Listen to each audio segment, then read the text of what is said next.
I'm 92 years old, and I'm going to tell you the truth people avoid until they're forced to face it. At the end, life doesn't get poetic. It gets honest. No filters, no pretending, no "I'll handle it later." Just you and what you actually built with your time. Let me start with a sound. Do you know what a quiet room sounds like when someone is leaving this world? It's not dramatic, it's small. A soft machine breathing for them. A clock that suddenly feels rude. A chair that creaks like it's trying not to interrupt in that hush, where every word suddenly costs something. I learned what matters at the end when I was 84. I wasn't the one in the bed. My older brother was. His name was Raymond. Tough man, proud man. The kind who could fix anything with his hands, except a relationship. He had spent decades collecting the right things. Right house, right reputation, right schedule. He had a talent for being impressive and distant at the same time. And in that room with the lights low and the air smelling like sterile lemon cleaner, everything he thought mattered stopped mattering. My name is Samuel. I worked most of my life as a foreman in a factory. Steel, noise, deadlines, men pretending they weren't tired. I'm not a philosopher. I'm not here to sell you calm. I'm here to tell you what I've watched happen when the show ends.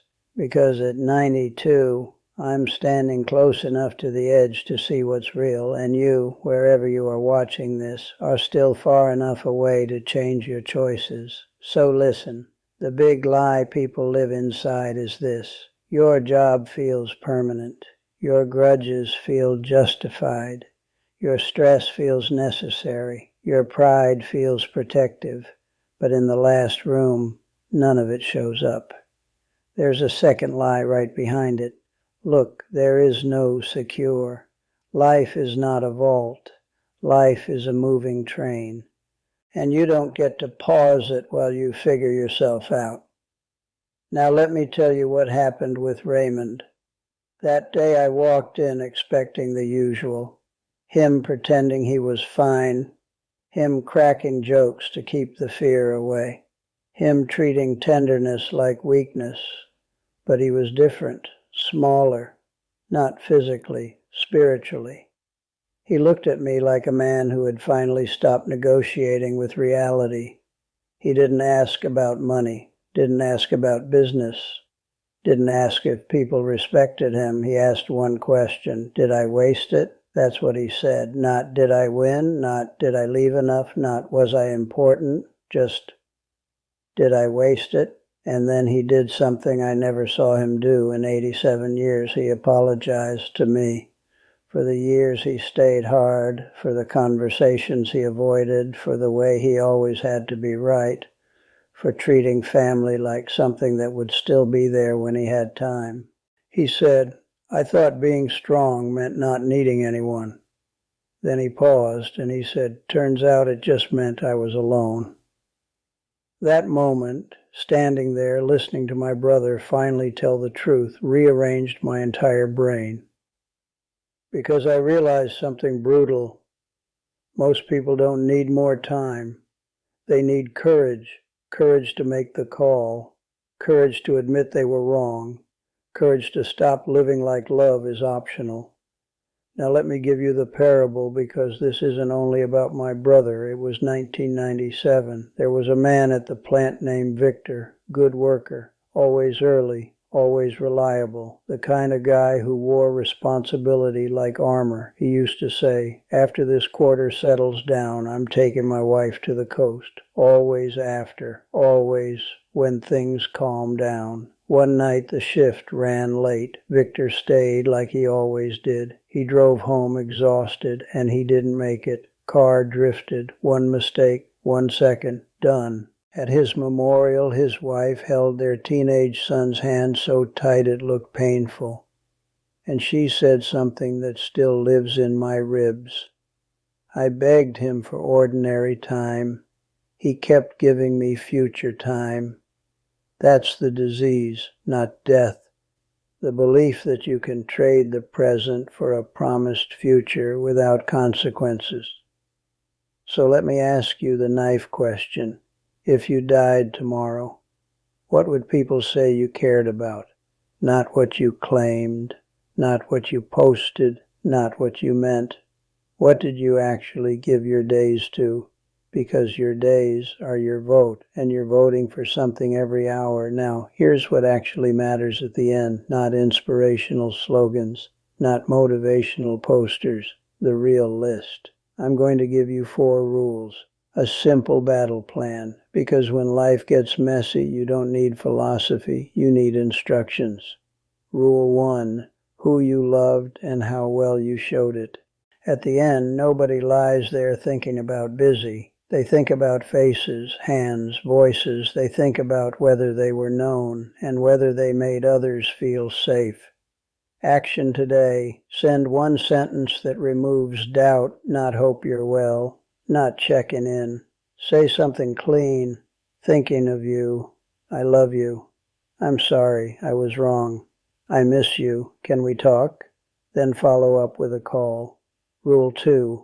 What you gave when you didn't have to. In the last room, nobody brags about what they owned. They remember what they did for someone when it cost them something.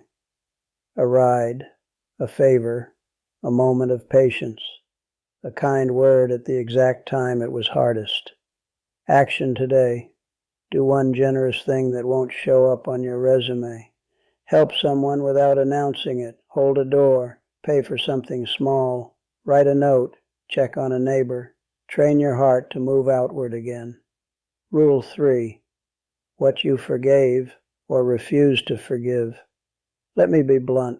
Grudges feel powerful when you're young. At the end, they feel heavy. They don't punish the other person. They poison your remaining time. Raymond didn't regret his mistakes as much as he regretted the years he spent frozen in pride. Action today. Pick 1 name you keep replaying, then do 1 step. Not the whole journey, 1 step. Write the message you've been avoiding, even if you don't send it yet. Get honest on paper, because you can't heal what you refuse to name. Rule 4. Whether you lived awake or anesthetized, most people don't ruin their life. They numb it, they blur it, they survive it, they scroll through it, they keep saying, just get through this week, and the weeks turn into years. Action today. Reclaim 1 hour. No phone, no noise. Go outside. Walk. Eat slowly. Sit with someone and actually look at their face while they talk. Your attention is your life. Spend it like it's rare, because it is. Now let me make this even simpler. At the end, 4 things become painfully clear. 1. Time is the only currency that never refunds you. 2. Relationships are the only thing that outlives your ego. 3. Pride is expensive and it always charges interest. 4. The right moment is a myth. You create moments by acting. So here's my challenge. Tonight, not next week, tonight. Do these 3 things. 1. Call 1 person you would regret losing. 2. Say 1 true sentence you've been delaying. 3. Choose 1 small ritual you will protect weekly like it's medicine. A Sunday breakfast, a walk with your spouse, a weekly call with your parents, a dinner with your kids where the phone stays in another room. Make it real. Put it on a calendar. Because if you don't schedule what matters, the world schedules something else. And I'll leave you with the last thing Raymond said to me. He didn't say, tell them I was important. He didn't say, tell them I worked hard. He said, tell them not to wait. That's it. That's what the end teaches you. Not to panic, not to be perfect. Just don't wait. If this hit you, share it with someone you love. Leave a comment with 1 word, now. And subscribe, because I'm 92 and I don't have endless time, but I do have the truth. The clock isn't loud when you're young, but it never stops. Go live like you can hear it.